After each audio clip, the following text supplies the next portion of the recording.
Welcome to Generally Speaking, the off-season edition. I am your host, Angelo Fioris, also known as at NJ_Generals on Twitter.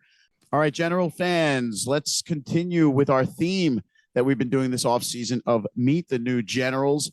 The Generals have been one of the most active teams in signing new free agents, although the rest of the league has kind of started to catch up. But I am thrilled to bring another new player. He's a speedy receiver. He's from New Orleans. He played his college ball at Jackson State, and his name is Warren Newman III. Warren, welcome to Generally Speaking. How are you?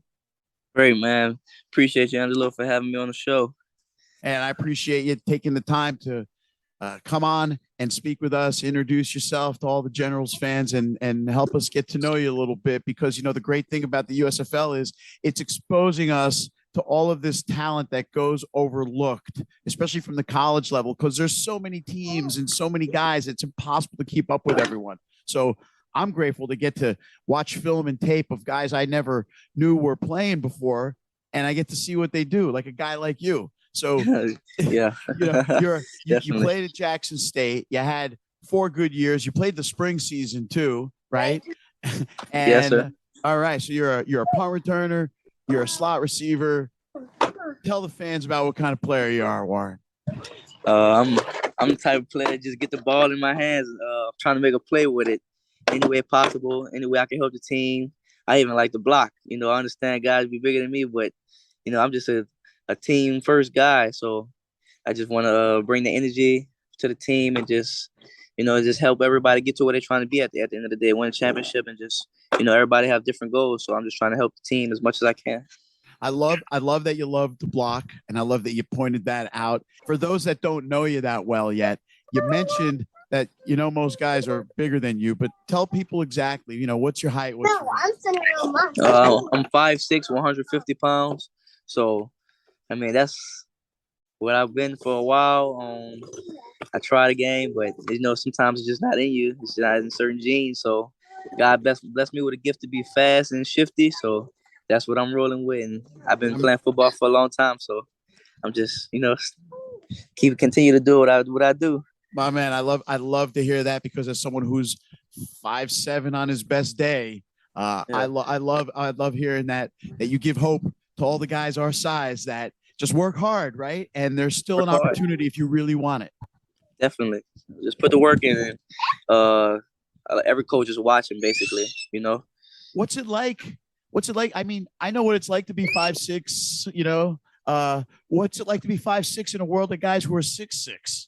I mean, it's cool. You know, I get real close with my teammates. They kind of make some jokes, and I kind of make some jokes about them being too tall. You know, right. Big feet. You know, just stuff like that. So it's just, you know, just building bonds with people. You know, just having fun with it. You know, it's not really personal because you know we still here on the same level. So it's just like about getting to know each other and just how can I, you know, create a bond with this guy.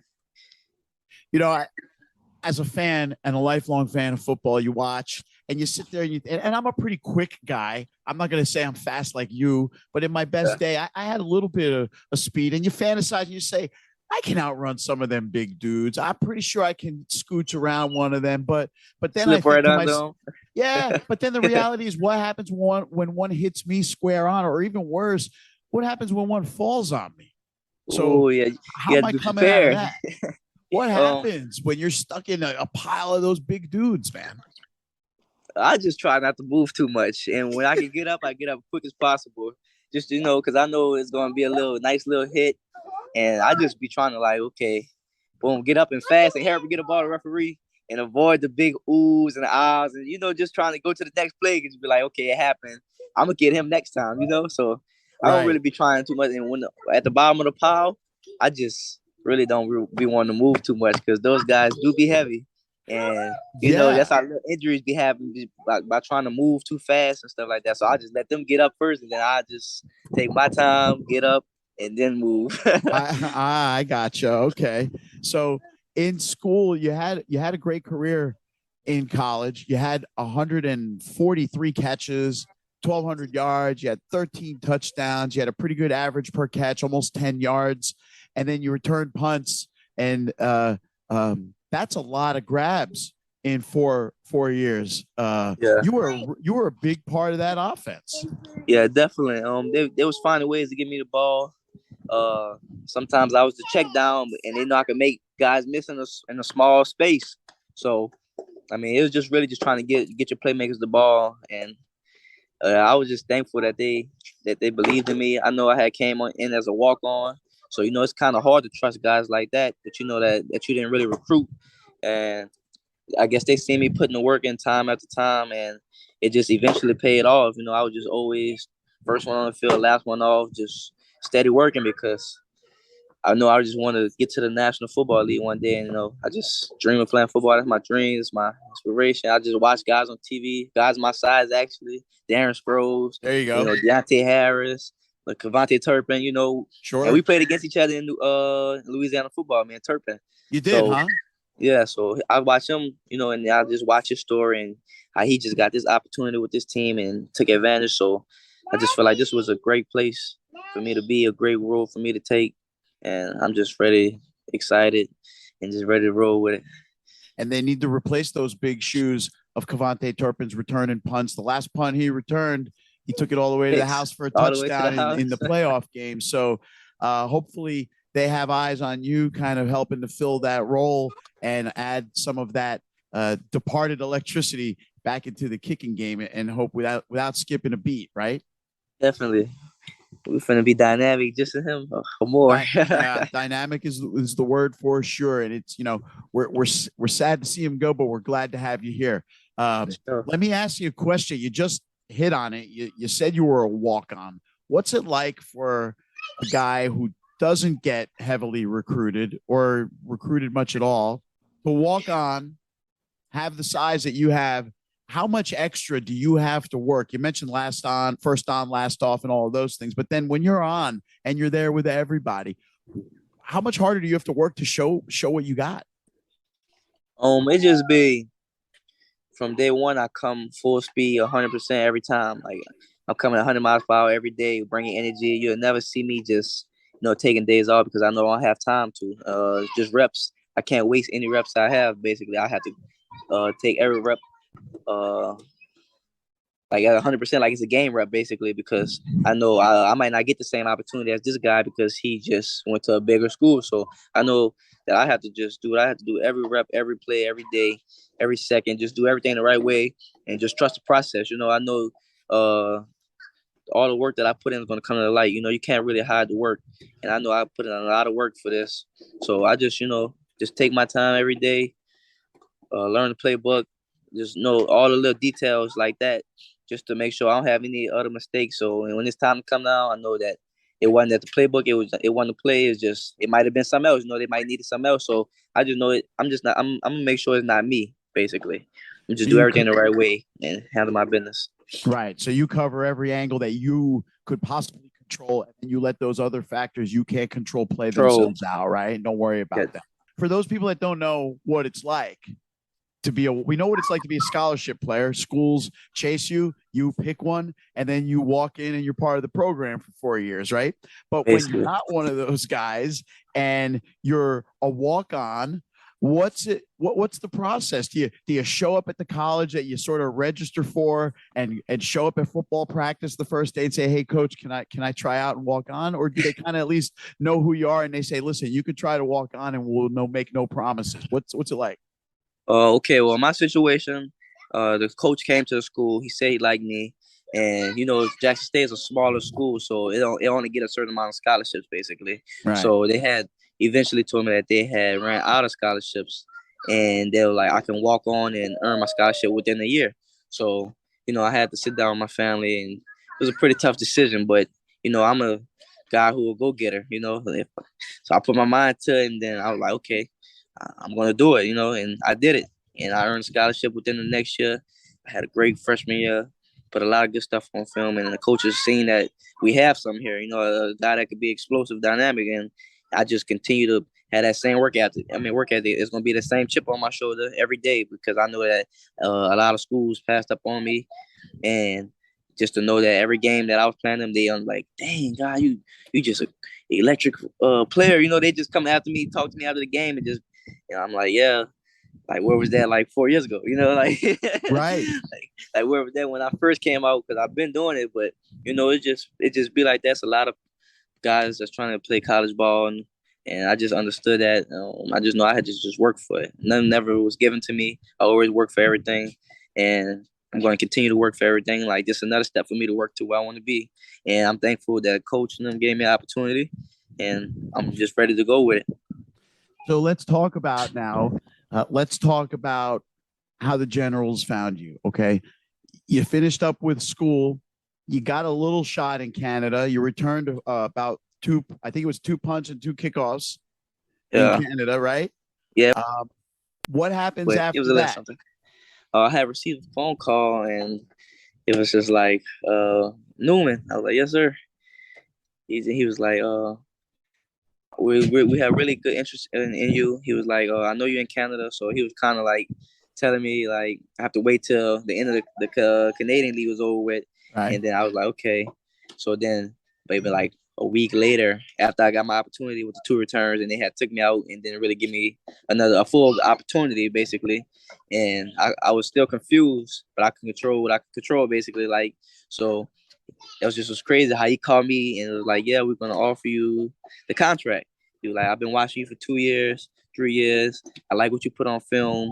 I know your 40 wasn't what everybody expected, but I was telling him that I was injured during the time.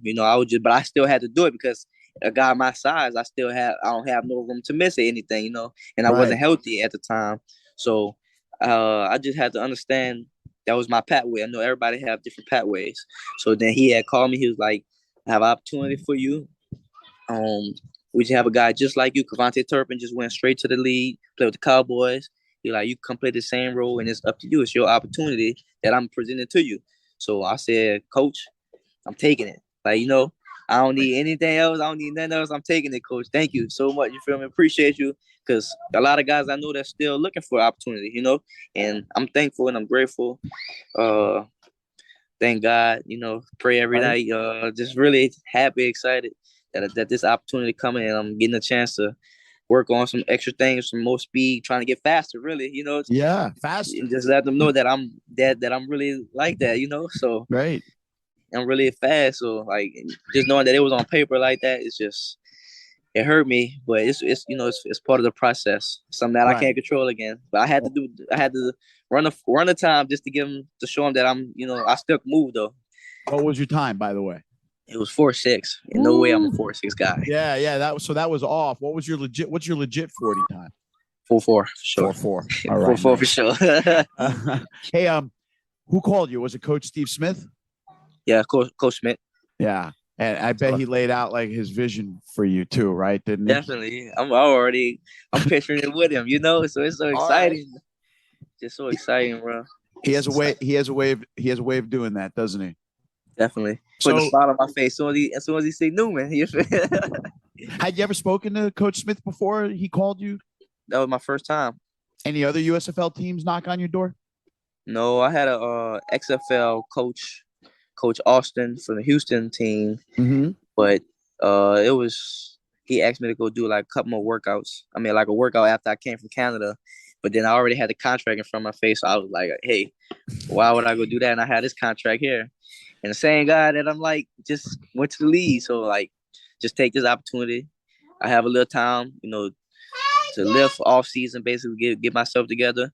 And then we're gonna hit it 100%, 100 miles per hour. So, Time.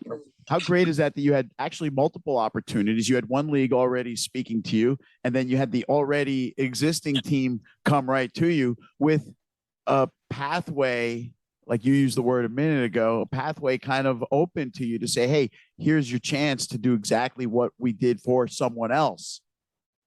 It What's was that a feel blessing. like? It's a blessing, just to know that coaches still have faith in you, and they see the ability that you have. Like they're watching it, they see it, and they feel like you can help the team out. And just to know that the coach feel like I can help the team out is a great feeling to me, knowing that all the work I put in and that I'm still putting in more work. And it's just like, I don't know how to explain. I'm just really excited. I'm ready. Look at you. I see it. I'm just ready. It's amazing that you're being watched when you don't even know you're being watched sometimes, huh? Definitely. Yeah. I And, didn't I and didn't think a USFL coach was gonna call me. I was planning on XFL, just trying to get my agent to work a contract, probably, trying to get me a workout. And then that comes. So I'm like, okay, they're still watching. yeah, they're still watching. And here you are now. You're going to spend the off season working out, bulking up, I guess. You mentioned start lifting a little bit. Do you have like a weight in mind you're trying to shoot for the season? Probably trying to get like 155, probably about like 5 more pounds. Five more. Just to make sure I'm really solid. Because you said, like we said, the big guys, the Yeah. big guys coming. But I'm trying. It's my job to make sure they don't really catch me. They Yeah. might get chip me a little bit, but not hit me all the way. Yeah. You don't want to affect your speed by gaining too much either. Yeah, nah. Nice. So if I have to stay at 150, that's cool too. So you'll do it, right? I'm Yeah. excited. I'm excited to see you start returning kicks and show us what you got, man. Like really, it's pretty exciting to know that the team is looking for almost, it's only the second year of the team, but they're already looking for system guys in a sense Yeah. because they're plugging a talent into a role that they know what kind of talent they already want. Right. And you fit the And it felt mold, good to right? see that I'm one of them guys that they want. Yeah, that's So an amazing feeling. And then you get to training camp, you get to compete, you get to show off, and then the season starts. it's coming fast, but it's taking a long time, but it's coming fast actually. Well, it's already latter part of October. We're gonna blink. Turkey Day comes, and then it's the holidays. Once it's January, Warren, we're gonna be quickly zoning in on training camp. Right. Yeah. What day training camp starts? A lot of the stuff the league does is secret, and they only tell us when they tell everybody. So, and that's all right. It's good to have things to look forward to. The way I look at it. Definitely. Yeah. So, how about a couple of non-football questions, huh? Okay. You still live in New Orleans, where you're from? Yes, sir. Still live in New Orleans, Louisiana. Nice. And what do you do aside from football? What kind of hobbies do you have, Warren? I love music. I love spending time with my family. I'm a gamer. I love Yeah. spending a game. I have a little brother. I help him. I go on the field with him. I have a little cousin. He played baseball. I used to play baseball. I spend time with my daughter. Um, just a family guy for real. I like to travel a little bit. I'll be trying to help little kids in the neighborhood, help them work them out. All right. Just to I like to help everybody out. I'm a genuine guy. I could Just see that. It sounds I like just you want to really see have. everybody win. I know how it feel not to have nothing, and I know how it feel to start from the bottom. So if I can help you and inspire you any kind of way, I'm definitely trying to be that guy. I love that, and I love to hear how well grounded you are in the sense that you got your family and you got your friends and your neighborhood work, and you really have focus, which is rare to see in a young person to possess that kind of maturity and like you have, like you're exhibiting here just in our conversation. It's awesome, man. Yeah, I kind of had to mature a little earlier. I had my daughter coming out of high school at 18, so Wow. it was kind of a quick turnaround, and just seeing that reality hit actually, just Boom. watching it become real. So I feel like that helped me in a sense too. So that also made me go harder when I was in college. Just push me a little bit more. Just know that I have someone to feed, and just seeing a smile on her face, and just knowing I'm not just doing this for me no more. Right. It's not just about Warren anymore. You have someone You're responsible for somebody. What? Wow, that's 18 years old, and it dawns on you. Boom. I'm responsible for somebody. And now, how old's your daughter? She's 4 years old. She'll be 5 December 8th. So she's turning 5 in just like a month and a half or something, which is great. Yeah. Does she have a understanding, like daddy's a football player? Yeah, she'll be wondering why I'm going so long. And she be like, "What's your job?" Like, "Football, mommy." I'm like, "Football." She be like, "That's it?" I'm like, "Yes, just football right now." So she kinda understands. She be seeing me on TV. She be like, "I watch your game." She be like that, and she be like, "Yay," cheering. She be hitting the gritty with me when I score touchdowns. Like, so she kinda into it a little bit, but sometimes she don't understand why I'm so far for most of the Right. time, why I'm going so long. Very cool. Ever been to New Jersey before? Never. I wish. I'm ready to go right now. I Well, know when it you get cold out there though, and I'm from the south, so yeah, whew. well, be glad that it's a spring league then, and that you're not going to be here in December, January, February type stuff, because it is not great. I already know. Gonna need a coat. I don't even have a coat. You don't even have a coat. You're going to need one if you're going to be up here in any winter month. That's pretty. You don't have a coat, literally? No, I don't have a coat, literally. Wow. It rarely gets cold out here. It probably gets a little windy, because we're by the water and stuff. Yeah. But like just cold, no, it'll warm up just throughout the day. You mentioned that you like to travel. Where have you traveled that sticks out the most so far? Actually, Canada. I really like Canada. I got a chance to meet a couple of people from Canada, a couple of teammates, just to realize that they have a lot of different people in this world, and they're all cool. They just bring different joy, different type of conversation. Just different people, different personalities, different everything. Yeah. And just to know that they basically just like us in the U.S. It just you never know, and just how they carry themselves regular. It's just everything regular, but it's just they in a whole other country. And they talking a different language. I was kind of trying to pick up a little bit, but it was kind of hard. What, the French? Following French? Yeah, following French. Yeah, forget it, man. If you don't have at least a little bit, and you're from New Orleans. It's definitely hard. Hey, you're from New Orleans. You're supposed to know a little bit already.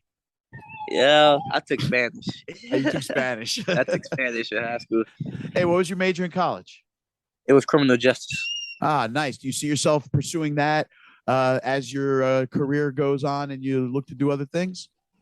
Yeah, I'll take a peek at it, but I was feeling like coaching after this, or maybe something like that, because I told you I like to help everybody around. And if I can help you get to where you want to be and achieve more than I achieved, that make me feel like, feel better about anything, because I'm helping someone else. But if not, there's always different ways to make money. Definitely I'll go to my major and try that field out. And I also want to learn. I started cooking a little bit, trying to chef. Okay. So I just have different things that I'm trying to do. You cooking at home? Yeah, sometimes. What have you whipped up so far? I made some salmon, some red beans, some pasta. What else? Make some burgers occasionally, some wings, just a little bit of everything, Did you never really cook before? And just no, I never really cooked before. My mom always cooked, my grams, my dad, but when I went to Canada, I had to kind of man up a little bit, learn how to cook myself. And they had a kitchen in there, so I go get the groceries, call my mom, we have a conversation, try to help me cook, and the food actually turned out to be good. I like it. Do you open your phone and have the recipe there and just follow the instructions like perfectly to make sure you do it just right? Or do you start? I kind of steal my mom's recipe. Yeah, I kind of steal my mom's recipe. All right. So she'll tell me certain things to get, and it's up to me how much I put and stuff like that. Yeah. All right. That's great. So you've branched out, and maybe there's a future as a chef for you. Who knows? Yeah. I have a big old restaurant in New Jersey. Hey, you know what? I mean, there's so many restaurants in New Jersey, but there's always room for one more, Warren. Definitely. and when you finally get to New Jersey, I'll show you a couple of good spots too. Okay, definitely. I like to eat. That is awesome. Warren, really, I appreciate taking the time out. Thank you for joining me here on Generally Speaking. I'm looking forward to meeting you, and please stay in touch with us as the off season goes on, and just let us know how you're doing. Okay. Definitely will. Appreciate you for having me. Yeah, man. I appreciate you coming on. Warren Newman III, the newest New Jersey Generals. He's going to be an exciting slot receiver and punt returner. I cannot wait to see this guy in the field. Thanks for listening. See you next week.